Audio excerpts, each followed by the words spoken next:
Exactly 6 years ago, on January 20th, 2019, a shocking event happened.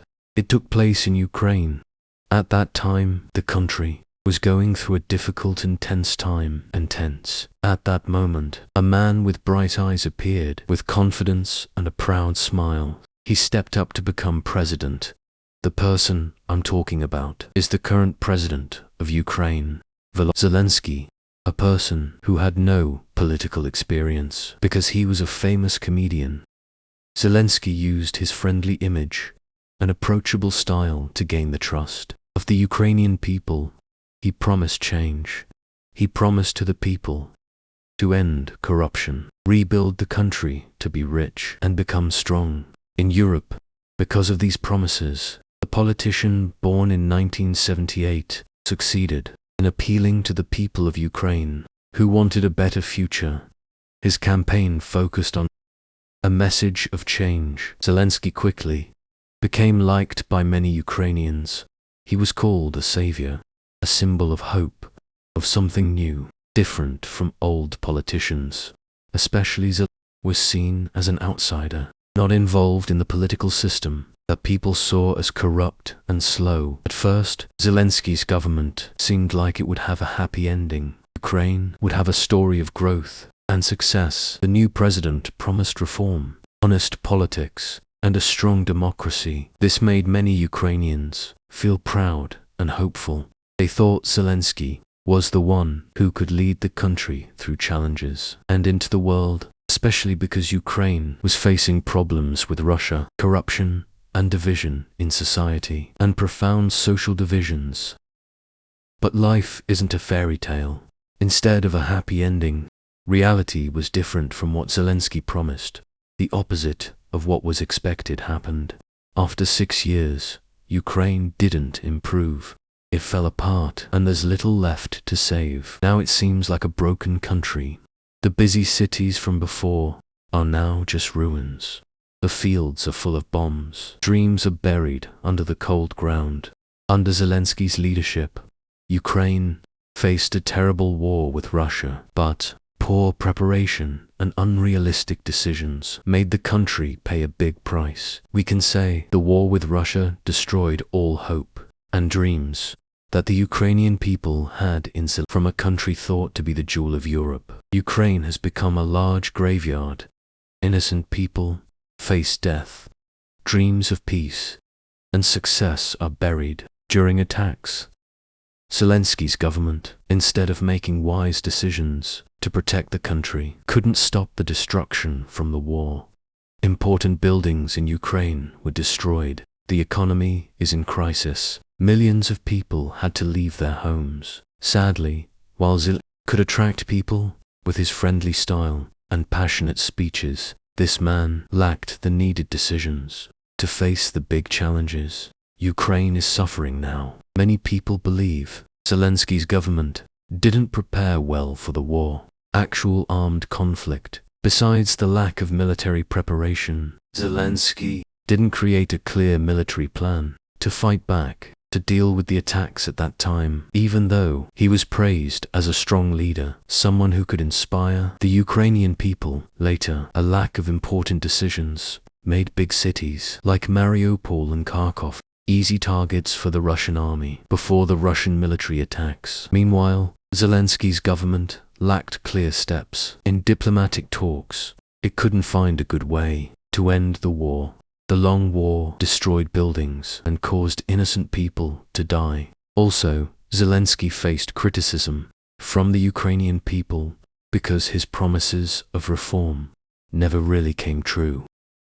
Instead of strong internal reforms to fix corruption and build a strong democracy, Zelensky struggled with internal politics. While the country was at war, Zelensky's policies did make cosmetic changes, but didn't meet the real needs of the people when the country was stuck into wars and chaos. During periods of conflict and chaos, another reason for the failure of Zelensky's government is that corruption wasn't stopped completely. Even though the 6th president of Ukraine promised to clean up the government and fight corruption, his government couldn't make meaningful changes in this field. corruption was still a big problem in government, especially in the military. So there were investigations into buying weapons and military equipment. This weakened Ukraine's defense and made Zelensky's government lose support from the people in other countries. Not solving corruption also meant that international aid money wasn't used well.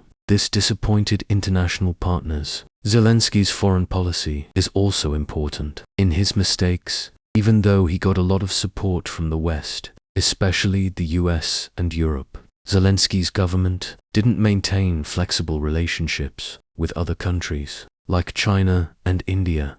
These countries could have helped Ukraine depend less on Western aid and develop long-term strategic solutions. However, Zelensky's government didn't use this opportunity, this collaboration, and didn't maintain a balanced foreign policy. This caused Ukraine to face isolation in the world. It lost potential support from countries that could help rebuild the country after the war. Finally, Ukraine's economy under Zelensky couldn't recover strongly. Even with international support from Europe and international organizations, the Ukrainian economy couldn't escape the crisis. High inflation, unemployment, and a drop in factory production made Ukraine's economy very weak. Zelensky's government couldn't create strong economic strategies to help Ukraine out of the crisis. The solutions to fix the economy weren't sustainable or strong enough to rebuild the national economy. With these mistakes in leading the country, Zelensky failed to keep the trust that Ukrainians had in him when they voted. The promises of a fair government, fighting corruption, and building a rich nation didn't happen. Instead, Ukraine paid a high price for wrong decisions in military strategy, economy, and foreign policy. Ruined cities, dreams buried underground, and millions of people living through war show the serious mistakes during Zelensky's time as leader. And maybe Zelensky's biggest achievement, in a negative way, is showing that turning politics into a joke, where important decisions are made like an entertainment show, is the fastest way to take a country from success to complete ruin. While Zelensky could get attention and support from the public, his decisions lacked seriousness and reality. Those decisions couldn't help Ukraine win the war. They couldn't save the failing economy and couldn't stop the destruction of the war. While Zelensky might have creative ideas and interesting campaign strategies, it can't be denied that what he brought to Ukraine wasn't the change the country needed. The promises of a bright future and a strong democracy are now just dreams. While the war continues, the economy is failing, and the Ukrainian people continue to face loss and suffering. Maybe at this time, Ukraine needs a leader who is not just talented, but also able to make wise and practical decisions to lead the country out of the war and restore what was lost. Finally, the question is whether Ukraine can recover and rise again after the disasters that Zelensky's government caused. The price that this country paid for a wrong decision, for a politician without experience and without realism, is too high. And no matter how hard Zelensky tries, whether he can change the situation or not, only time will tell.